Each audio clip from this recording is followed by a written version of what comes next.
Department says Ohio is now 50 COVID cases per 100,000 residents. And this is ONN. I'm Dave James on the Ohio News Network. The state health department says Ohio is now close to Governor Mike DeWine.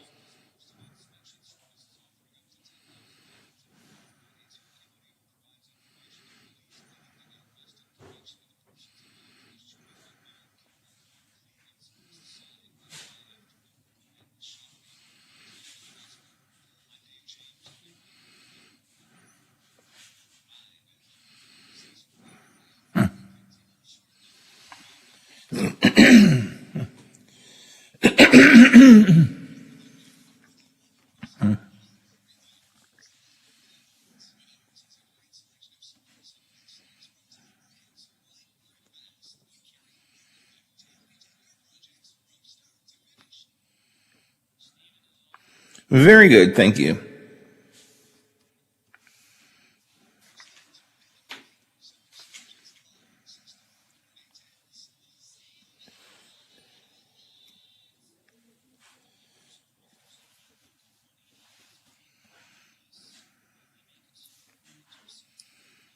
We must also consider our responsibility to donate blood to maintain the supply for the community.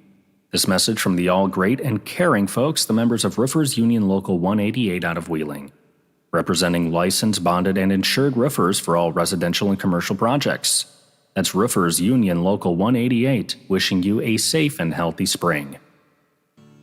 A serious injury from an accident can be just the start of your worries. What if you cannot return to work? How do you take care of your family if you're disabled? At Gelner Law Offices, we represent seriously injured people and understand their problem. We know how to get you fair compensation. We will work hard to make sure you get the money you deserve for your losses. Don't go it alone. If you're hurt in an accident, call us at 304-242-2900 or visit us at gelnerlaw.com. We'd like to help. Plumbers and Steam Fitters Local 83 want to thank the owners and contractors of the Ohio Valley for using their locally trained workers to help build for the future. Local 83 helps design, fabricate, and build the gas infrastructure for the oil and gas industry here in the Ohio Valley. Plumbers and Steam Fitters Local 83 is 300 members strong and growing. They also do residential, commercial, and industrial work on both sides of the river. For more information, call Plumbers and Steam Fitters Local 83 at 304-233-4445. Hello, everyone. From the Watchdog, I'm Darnell Foster with a look at your local weather forecast for your Friday. Mostly cloudy skies with a widely scattered shower. Daytime high near 80 degrees. Overnight low mainly clear with temperatures near 61 for the low. Mostly sunny skies for Saturday. Highs returning into the mid to upper 80s. Have yourself a great day, everyone. From the Watchdog, I'm Darnell Foster. The views and opinions expressed on the following program are not necessarily those of this station or its sponsors.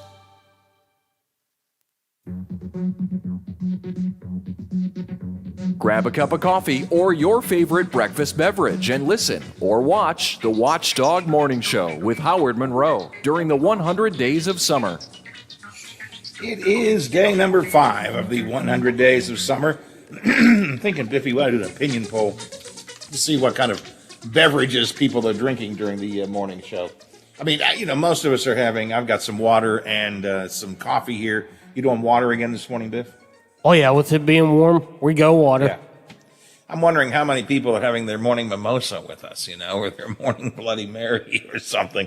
Or, of course, that all-important first beer of the day. I know some of you are out there.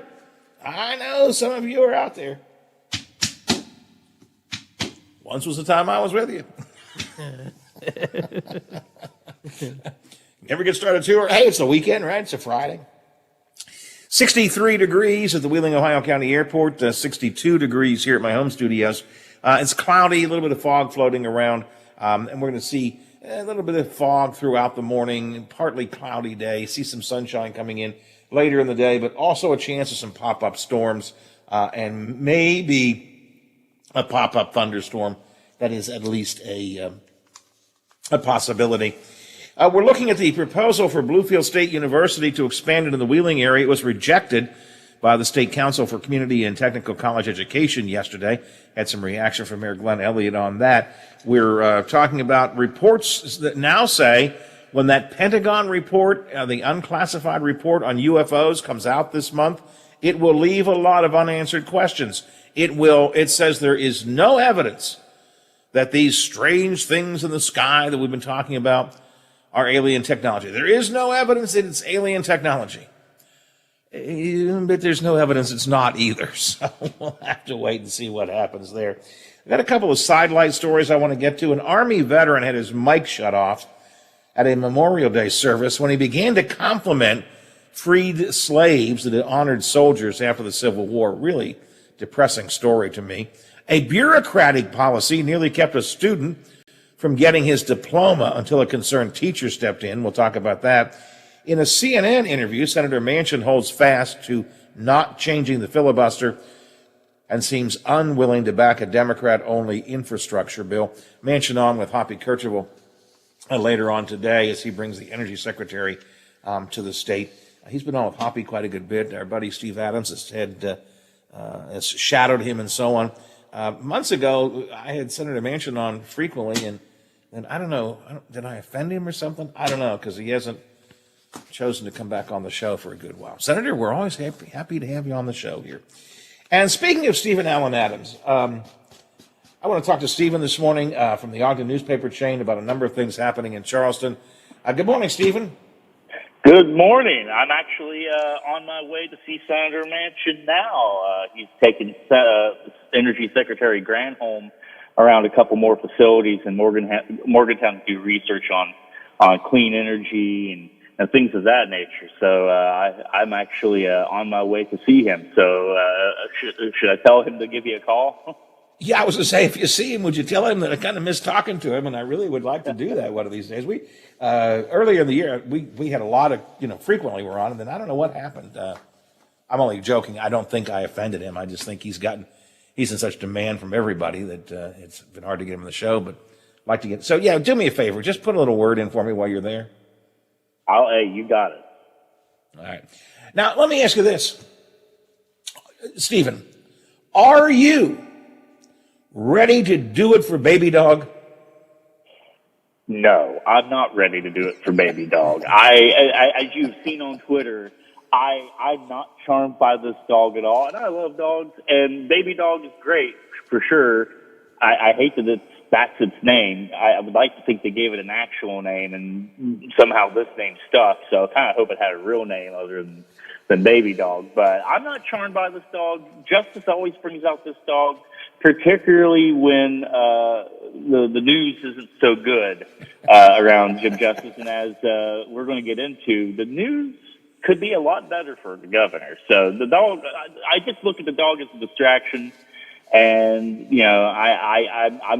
I'm not easily impressed by this dog, and it's not going to make me well, look, there's a cute dog, distract me from what's going on. I love the way, I think it was Brad who wrote this story for Metro News yesterday. As Baby Dog's jowls drooped, the governor said, "Look at this startled little face here." The camera zoomed in on Baby Dog, who looked very unimpressed. Later on, he says, "The body language of the Baby Dog could be interpreted as a plea for help."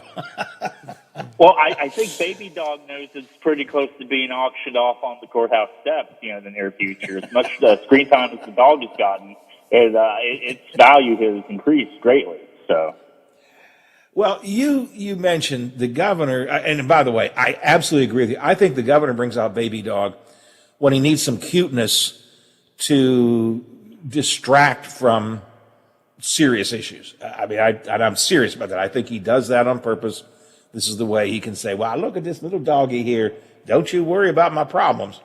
But he has got some real serious financial problems, Stephen. Yes, he really does. Between Greensill Capital, which is was an international financial institution. It went bankrupt in March, offering what I've described, and as near as I could tell, I haven't seen anyone refute this, as the corporate version of payday loans. And they've loaned Governor Jim Justice between 2018 and March approximately 700 million. We don't know the true number. The Wall Street Journal was the first to report that on Memorial Day, that number. So it could be as much as 700 million that the governor himself has personally guaranteed for loans for one of his companies that deals primarily with coal. And then we learned, and I had looked at this Monday. In fact, oddly enough, not Monday, Tuesday, the governor pitched this to me as if it was a positive story. I had looked at it and discovered, not that positive, and that is the governor filed suit against another bank, Carter Bank and Trust, based in Virginia, for around they're seeking $421 million, but Governor Justice and his companies, including the Greenbrier Resort, owed this bank, I believe it's about $368 million. So between both of those financial institutions, the justice is personally on the hook for more than $1 billion, even though Forbes downgraded him recently, his net worth to about $450 million.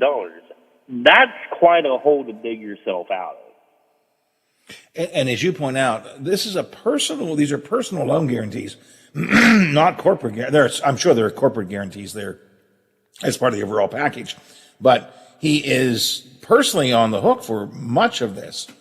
As I said to Brad when he and I were talking earlier this week, it sounds to me like he owes more than he has. Yeah, that's exactly what it sounds like.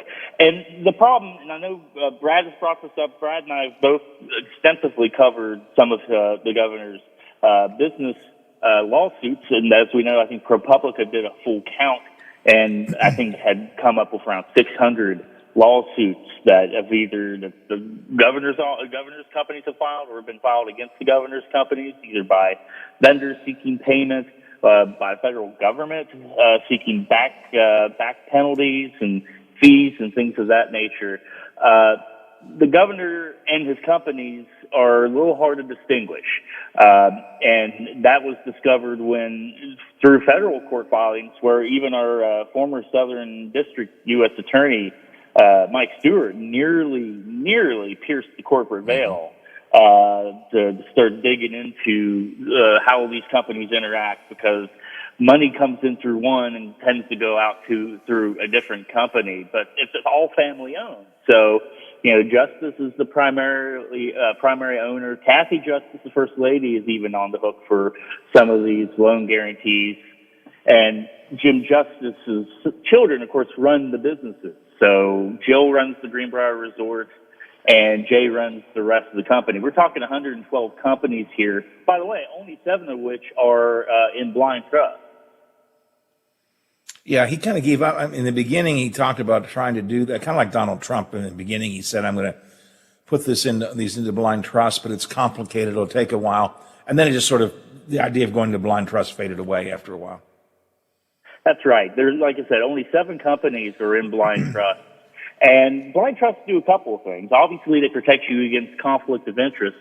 When you have a situation, say, if your business has or currently does business with the government. And the Greenbrier is a good example, which is also not in a blind trust, because the state has conferences there sometimes. And I know they've changed up how they do that. I think they're primarily prohibited unless they get permission or some sort of thing going on there. But the other thing blind trusts do for you is really help you focus on what you're supposed to be doing, which is being the governor of the state of West Virginia. This isn't the first time the governor has been involved with his business while being governor. He's admitted as such over the last few years. This Greensill loan happened in 2018, the second year of his first term in office. And I got to tell you, I'll give Governor this much credit, especially during this pandemic, the fact that he's been able to balance managing and doing everything you've had to do during this pandemic with this hanging over your head. If it were me, there's no way I could focus on doing both. I would be hiding under my sheets with that type of loan debt hanging over me.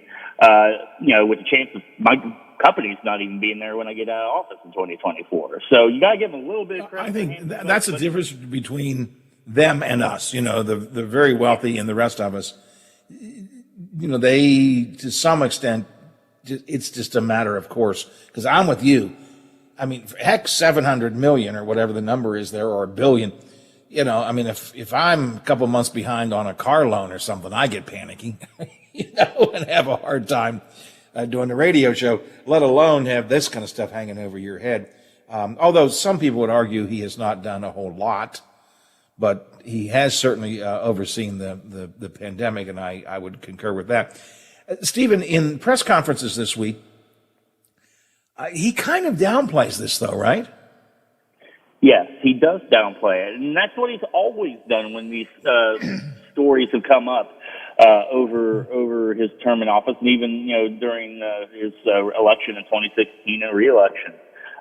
He downplays this. He doesn't quite understand. He thinks when I ask a question, or Brad or Phil Kapler of the Charleston Gazette now asks a question about this, that we are personally concerned for his business. And in a way, I am, because I'm concerned about the people that obviously work for his businesses that are probably sitting there on pins and needles, just waiting for the hammer to come down and be told that we don't have a job anymore. So in that regard, I'm kind of concerned.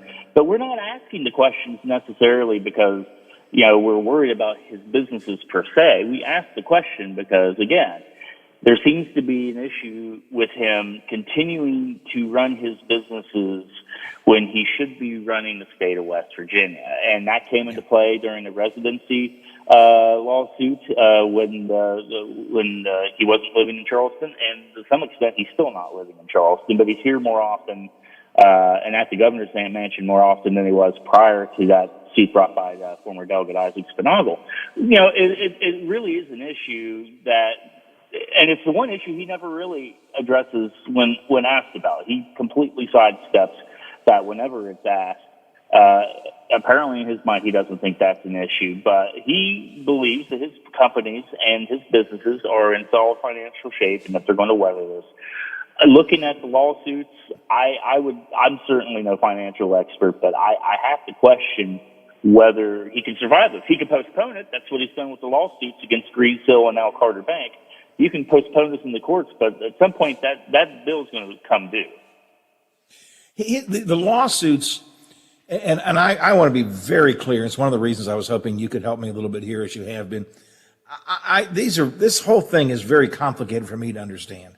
But the lawsuits essentially are his lawsuit, his lawsuit in return is essentially claiming that the bank has forced him to go into default because they wouldn't work with him. Isn't that kind of what he's saying?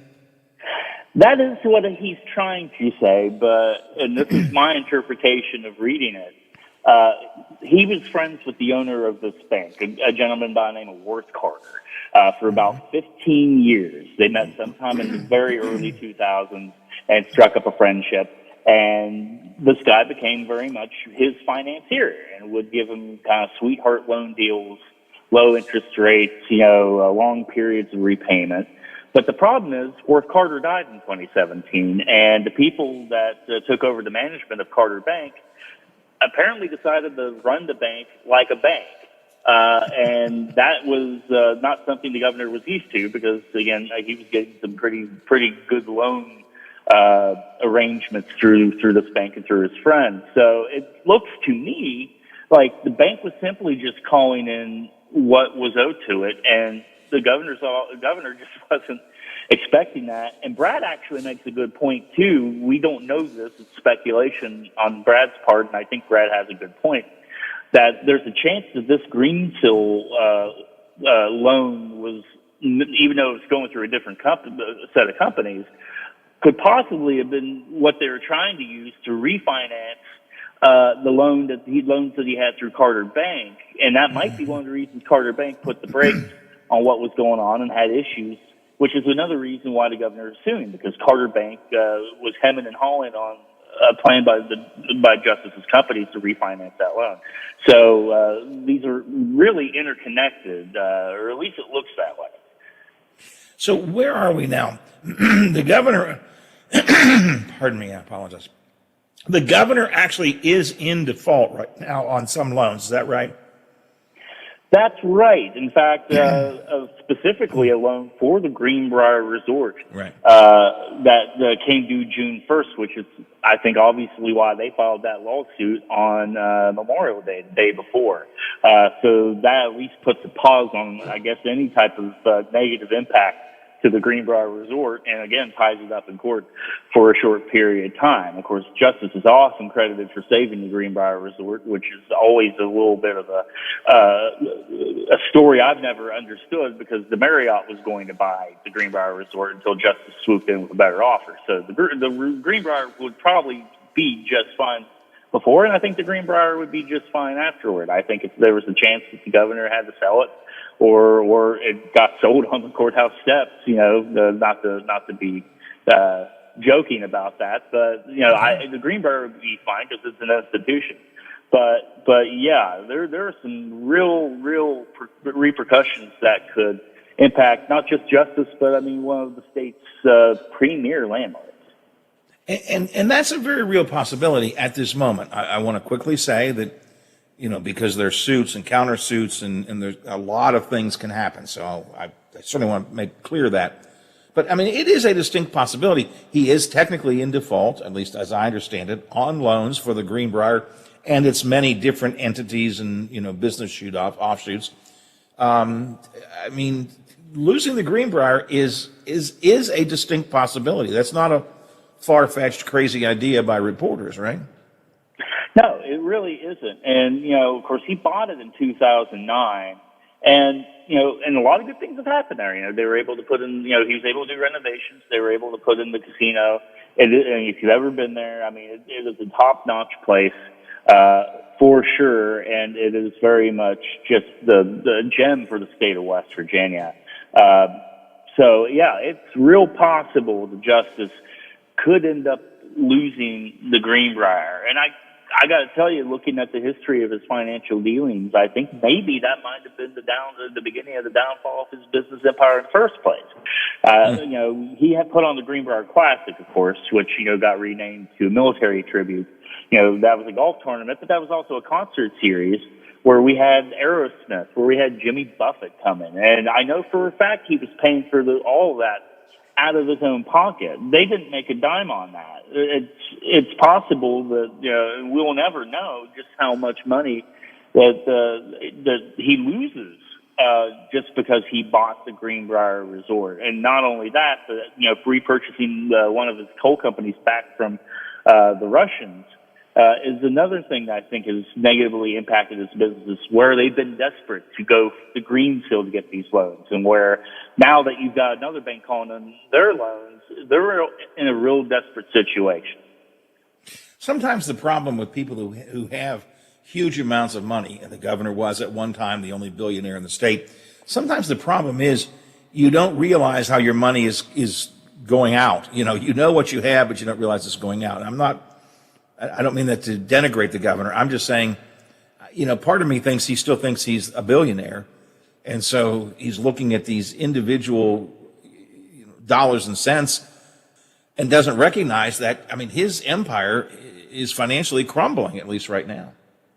Well, and not only that, I don't want to quibble with the governor. Obviously, he seems to believe that he's very much a good businessman and a great numbers guy. But even just doing his, whiteboard math, for example, when he was trying to come up with about how much it would cost to do the savings bond and prepaid debit card program, his math was off on that real bad. And I had to go back through, and I'm not a math person, but I use programs that are good at math and run those numbers through, and his percentages never were completely off. And so at this point, I don't even trust him on whiteboard stuff anymore, just because I have to question his ability on that. And I have to say, he's got sort of the same problem Trump has when it comes to businesses, which I think he delegates a lot of this stuff, obviously to his children, and he trusts his children, but I don't know that I'd say there's a real chance he doesn't get the full picture on what's going on with his businesses. And as a result, you have these situations where, bad decisions are being made and he's having to kind of whitewash him to some extent. But I think there's a possibility he doesn't quite know what's being done. And let's be honest, his technique, his style is spitballing. I mean, he comes up with ideas on the spur of the moment, kind of throws them out. This whole vaccine incentive thing is kind of a good example. He just came out with the savings bond idea. It wasn't well thought through. There were more problems than he realized. Also, nobody really cared. Then he's come up with these other ideas. I don't mean to be critical. I'm just saying his style is not a well-organized, look at the balance sheet, boom, boom, boom, boom, boom, I'm an accountant kind of guy. He's a spitballer. That's what he does. Well, when you're starting to look at your financial empire in serious financial trouble, it may not be the time to have a spitball mentality. Well, I think you're absolutely right about that. It's possible we all might need to take up a collection and get him a subscription to QuickBooks, maybe. Just so we can get some numbers on this. We joke, but it's no laughing matter. And No, it's again, not. Justice's companies employ hundreds of people. Especially in the coal mining industry, they're big in metallurgical coal, which really is the coal that's always going to be needed because there's no other way to melt iron to create steel that I know of. So you're always going to need metallurgical coal. And, so a lot of people are employed. A lot of people are employed at Greenbrier.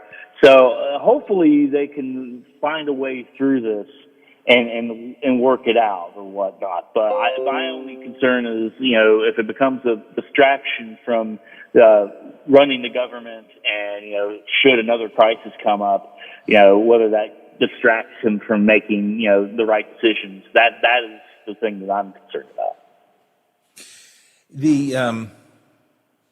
Well, we'll see how it all plays out. What's interesting now, I don't think the governor's going to run for anything else. I think when his term is, my best guess is right. Being governor for 8 years is what he wanted. And I can't see him doing anything else. I don't know. Maybe he will. And maybe you've even heard something. I don't know. So I guess the political ramifications are not really important in a way to him. But it is amazing to me over these 8 years how none of the fallout. I mean, Forbes had the deadbeat billionaire headline. We've seen numerous folks have reported on his taxes that he's not paid, the fines that he's accumulated.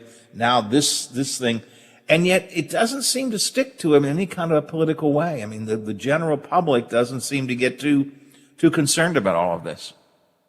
Well, I kind of hate to say this, but I mean, when you're talking about people that have a high degree of student loan debt, especially those who didn't complete college. I didn't complete college, and I'm still paying on my student loans.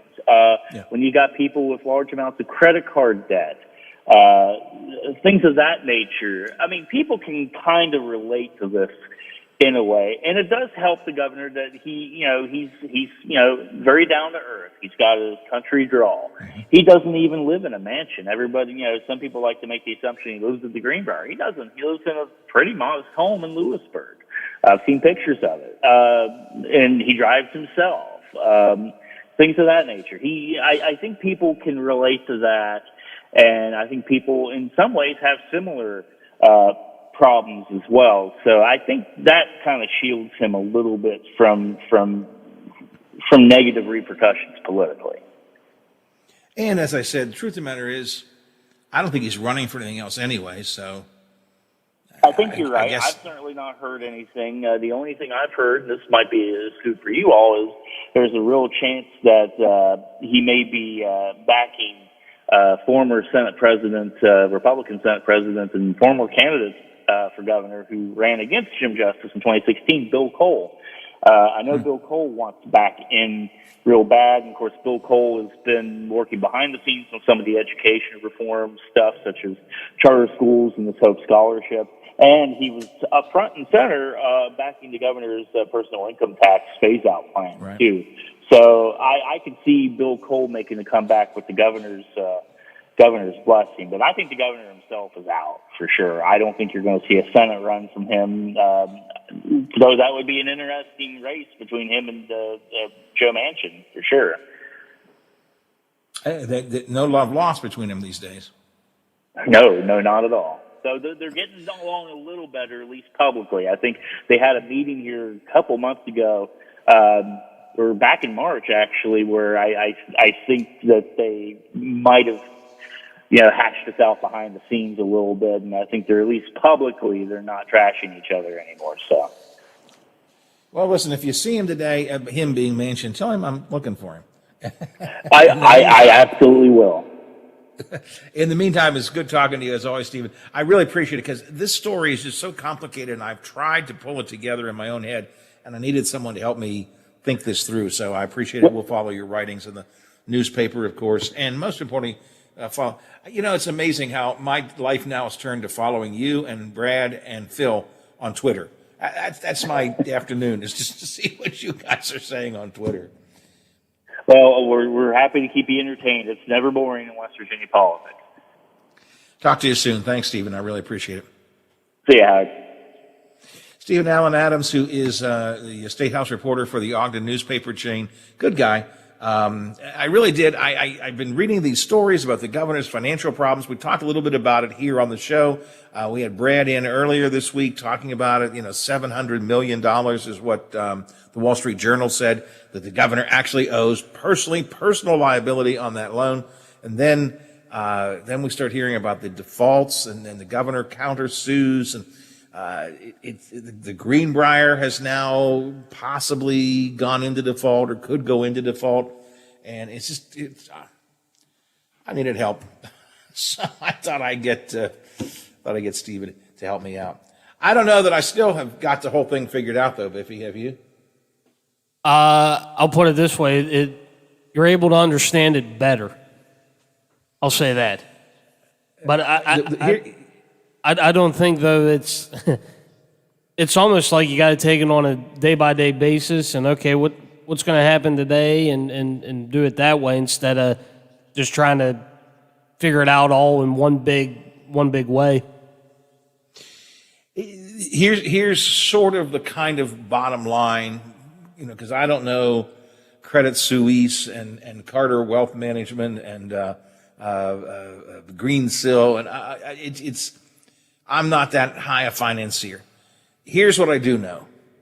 The governor's got problems. I mean, that's the bottom line, is the governor's got financial problems. I guess that's really the upshot of the whole thing. And again, it looks like, again, these numbers are hard to figure. It looks like he owes more than he owns. That's the thing. When you say problems, how big are those problems? And what are the outs? What's the solution? And listen to me carefully before I say the next words. I am not suggesting this is going to happen. But having said that, I know this. When you have more debt than you have money,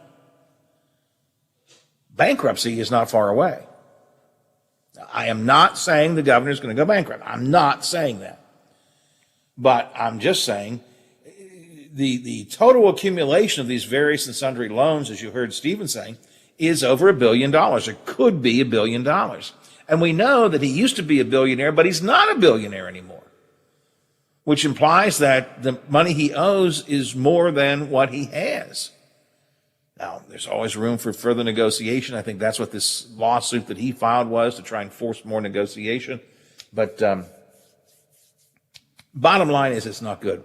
And I guess I don't know if I give the governor credit or not. I guess I give him credit for saying, hey, I'm still your governor. I'm going to keep on being governor. I'll worry about this. Don't you worry about that. I don't know. Maybe there's value in that. Maybe. I do know that it's 8:40 in the morning on the Watchdog Morning Show. Time for us to check some news and sports. Got a couple of sidelight of the news stories I want to share with you in a minute or two. And John McCabe and I will have the Friday roundtable after the 9 o'clock news break. 8:40, 20 till the hour. Double check the temperature because I haven't done that for a good while. Still 63 degrees at the Wheeling, Ohio County Airport. 60 here at my home studios in the Elm Grove section of Wheeling. It is cloudy and it is foggy. The Metro News Update is brought to you by Thomas Auto Centers, Mall Road, St. Clairsville. Get the best deal at Thomas Auto Centers. I will do a second break if you need, since I assume we need one, Biffy.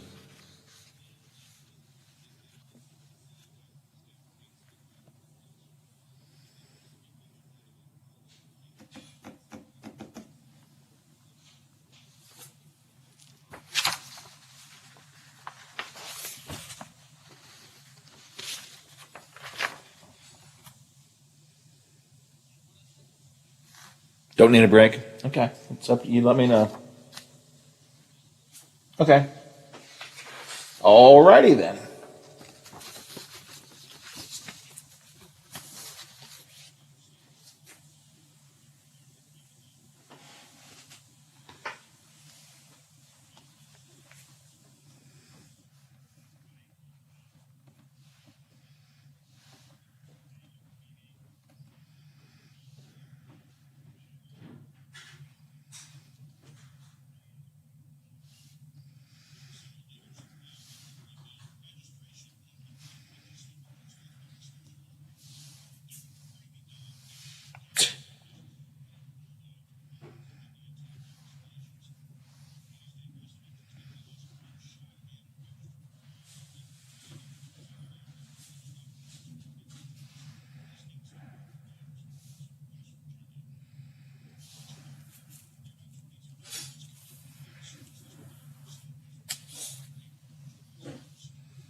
$303 million deal. SX banks will become United Bank locations.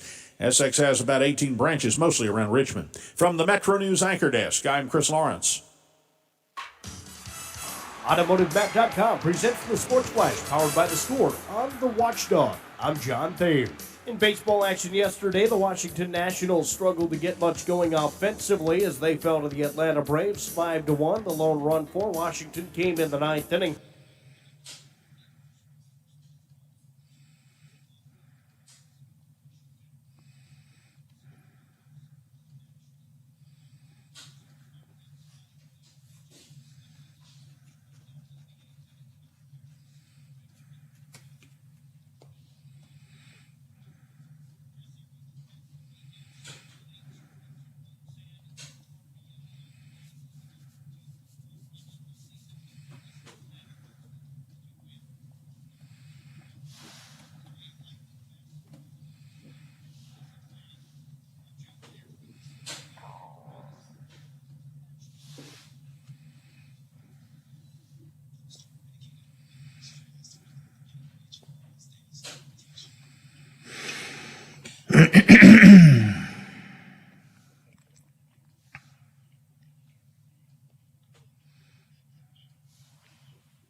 Star in the first aid section. Feel Blue Star work fast or your money back. For the ones standing guard. For the eagle-eyed. For the knights in shining armor. And for all those who support them. We are Grainger, your experienced safety partner, offering supplies and solutions for every industry, committed to helping keep your facilities safe and your people safer. Call clickgrainger.com/safety or just stop by. Grainger, for the ones who get it done. I'm Big Rick, host of Real Big Talk, weekday afternoons on the Watchdog. This show is about the now in our world. Breaking stories, local, statewide, national, and around the world discussed right here on the Watchdog. Join me, Lola, and other folks from the Valley as we discuss news as it happens. What is Real Big Talk? Well, it's an honest conversation that you can be a part of no matter which way you lean. Real Big Talk, weekdays on the Watchdog. For all of your IT needs, visit OmniPerforms.com. Omni Strategic Technologies, the only IT company that the Watchdog trusts. You think buckling up is a personal choice? That it doesn't hurt anyone else? You would be wrong. Your choice could shatter the lives of your family, friends, and everyone you know. That's why we enforce seatbelt laws, to save lives. Think about that every time you drive. Buckling up isn't just a good idea, it's a choice between surviving a crash or not. Make sure you and everyone in the vehicle buckles up every time. Click it or ticket. Paid for by the National Highway Traffic Safety Administration. This is Education Matters with Ohio Education Association President Scott Damaro. With many schools beginning their summer breaks this week, the focus for many families may be trying to catch up on the academic skills that may have been impacted by COVID-related disrupted learning opportunities. The biggest thing our kids need, though, is the chance to be kids again together. Remember to enjoy a summer of fun. Education Matters, brought to you by the Ohio Education Association. CA House Music has all the gear to make your music legendary. With all the best gear, including Fender, Epiphone, Yamaha, and more, CA House will have you rocking in no time. Get the most for your money with everyday low prices. And we meet or beat internet pricing. Play before you buy and let our product specialists help you pick out the instrument that's right for you. CA House Music, supporting local musicians since 1872. Play music for life.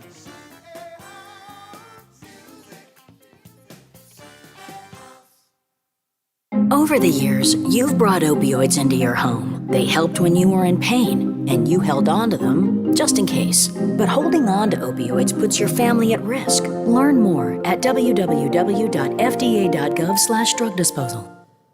Jobs, jobs, and more jobs. If you're looking for employment, the WTRF Ohio Valley Job and Career Fair is the place to be. On June 10th at the Wheeling Park Ice Rink, come prepared to meet with employers from a variety of industries that are looking to hire entry-level to experienced workers. Dress professionally, bring copies of your resume, and be prepared for on-site interviews. Don't miss the WTRF Ohio Valley Job and Career Fair on June 10th at the Wheeling Park Ice Rink. For more information or to see how your business can participate, visit the Job and Career page on WTRF.com. Now, during the Jim Robinson Ford Lincoln Toyota Pre-Owned Super Sale, select from over 80 vehicles in stock starting under $5,000. Most are local trades, many with one owner. Hurry to Jim Robinson at the Highlands, home of lifetime powertrain protection. Now, during the Jim Robinson Ford Lincoln Toyota Pre-Owned Super Sale, select from over 80 vehicles in stock starting under $5,000. Most are local trades, many with one owner. Hurry to Jim Robinson at the Highlands, home of lifetime powertrain protection.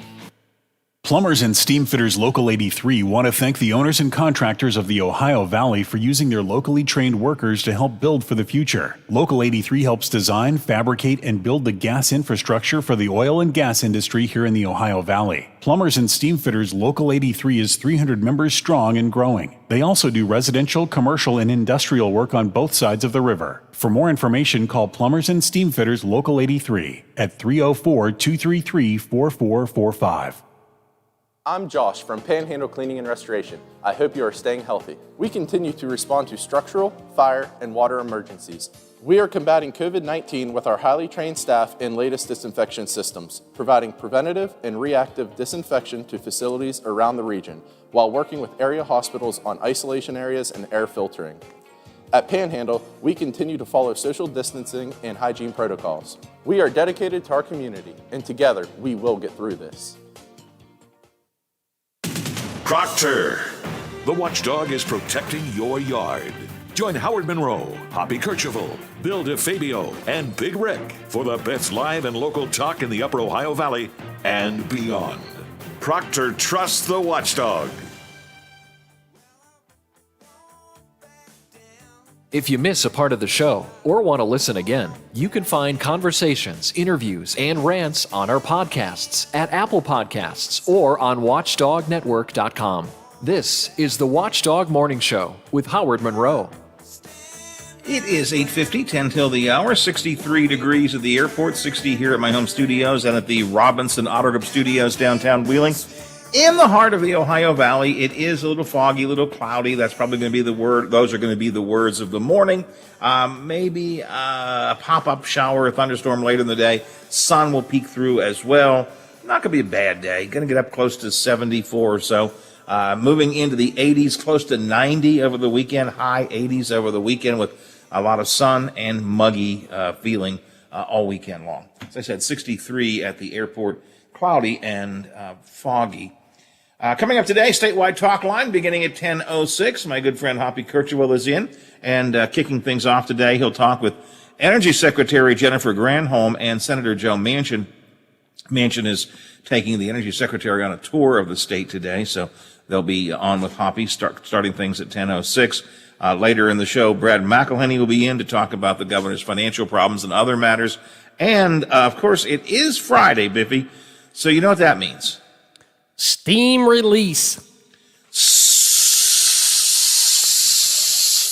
Steam Release, where you can call in and vent about whatever's on your mind. You prepare your comments, you let them go out. Hoppy is not allowed to respond, and he'll just take it. What's he say? Take it like a spanking to a bad donkey. You're even allowed to criticize Hoppy. Or me. Or Big Rick. Apparently, Radio Rich was on last Friday. Did you hear that, Biffy? No, I didn't pay any attention. I didn't either, but I saw somewhere, it must have been on Twitter, several people saying, who is this idiot? Why does he call in all the time and criticize WKKX? So I guess, we haven't heard from him for a long time. I guess Radio Rich is still out there and still checks in with Hoppy on Steam Release. So we'll see. Steam Release coming up today at 11:30. Hoppy begins at 10:06.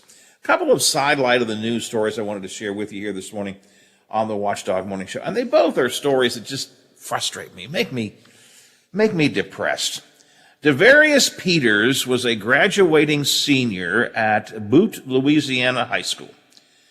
Hanville High School was the name of the school. Butte, Louisiana is the town in which it is. It was graduation day. He had his cap and gown on. Everything was prepared, and he was walking into the graduation area when some hall monitor kind of teacher apparently said, "You don't have the right kind of shoes on. They don't meet our dress code." He was wearing a pair of black leather Alexander McQueen shoes. Now, I don't know what they look like. Black leather sounds to me like it'd be acceptable for graduation, right, Biff? Yeah, I would think so. It doesn't sound like he was wearing bright red Mickey Mouse sneakers or something. But apparently, he was stopped at the door and a faculty member said, "Your footwear violates our dress code. You are not permitted to attend this graduation." He says that Mr. Peters says that the students are required to wear dark-colored dress shoes, not allowed to wear slippers, athletics shoes, or open-toed shoes. So he thought dark leather shoes would be okay. But apparently it was not. He began pacing back and forth, and another teacher, there was a teacher nearby, who came over and said, What's going on? The guy says, "They won't let me in. I got the wrong kind of shoes on." So the other teacher goes over to the hall monitor type and says, "Come on, George," whatever the guy's name was. "Come on. Look at this. There's nothing wrong with that. Let the kid graduate." "I cannot do that. That is violation of the dress code." Now, the second teacher, I give him credit. Because if I was him, I might have punched that hall monitor. You know what I'm saying, Biff? Yeah. The kid's got dark leather shoes on. He's a graduate. You're not going to let him in? How about this? Bam! Will you let him in now? But he didn't. The second teacher took a different approach. He simply took his own shoes off and gave them to the kid. Did he ask the hall monitor if they were okay first? As a matter of fact, he did. He absolutely did. He said to the hall monitor, "How about these shoes? These shoes okay?" "Those are fine shoes. They meet our dress code." So the graduate went in. The teacher now had to go in barefoot. He had no shoes on. And the story in front of me doesn't say, I can picture this hall monitor saying, "But you can't go in. You don't have the right kind of shoes on now." Right, so I don't know that he did that. You're not going to let the teacher in. Honest to God, like I said, if he had been wearing, actually, in my mind, if he had been wearing bright red Mickey Mouse shoes with funny looking ears, I would have let him in anyways. For God's sake, it's graduation. But he wasn't wearing Mickey Mouse bright red shoes with funny looking. He was wearing black shoes. We're dark leather black shoes. We're not talking anything over the top here. Right. Just. And again, they're dark. They're leather. Use common sense. Let him in. Come on. And they didn't say like, Trump sucks or anything. I mean, it was just, they were dark leather shoes. I think somewhere in this story I heard that the school system says, oh, yeah, here we go.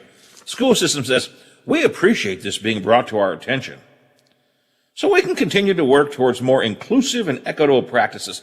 This is not an issue of inclusiveness. It's an issue of common sense. I was going to say stupidity, but yes, you're right. It's an issue of stupidity over common sense. Hello, young man. We're happy you're hi there. We're so happy you're graduating. Come on in.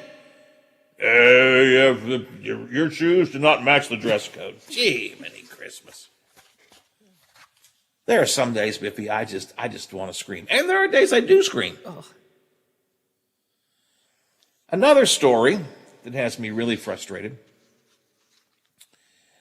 A retired Army lieutenant colonel, his name Bernard Kempter, was speaking at an Ohio Memorial Day ceremony this weekend. And among the things he said in his speech was, during the Civil War, freed African American slaves were important in helping soldiers be laid to rest. He was trying to make a connection that Memorial Day, we need to honor people of all color because there were many African Americans who were a part of our armies as well. And so he was talking about the Civil War. And as he began to tell the story about how former enslaved black people were first to honor the deceased Union soldiers after the end of the Civil War, they cut his microphone off so he couldn't be heard. Chairperson of the event, sponsored by the American Legion Auxiliary, confirmed that they intentionally turned the microphone off because that portion of the speech was not relevant to the program. It's a Memorial Day program, and he's talking about how African American freed slaves were part of the Civil War and in a positive way. What do you mean it's not part of the program? She said, well, the theme we had was to honor our city veterans, and he wasn't talking about that. What in God's name is wrong with these people? Well, I'm fearful that I know what's wrong with these people. But and of all days to do it, Memorial Day. Memorial Day. The lieutenant colonel says, I find it interesting the American Legion would take it upon themselves to censor my free speech, deny my First Amendment right to freedom of speech on Memorial Day. And he ended by saying, this is not the same country I fought for. God help us. There is such a tremendous lack of common sense out there, if not worse. 9 o'clock, Watchdog Morning Show. A guy who sometimes has it, sometimes doesn't. Common sense I'm talking about. John McCabe coming up next with me here on the Watchdog Morning Show. The Watchdog is FM 98.1, AM 1600 WKKX Wheeling, FM 97.7, AM 1370 WVLY Moundsville. The ABC News is brought to you by Thomas Auto Centers, Mall Road, St. Clairsville. Get the best deal at Thomas Auto Centers. I'm Brian Clark.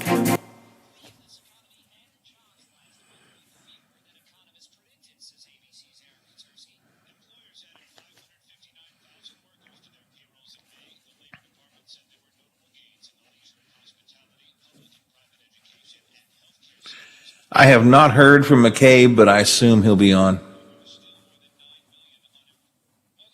Just let me know.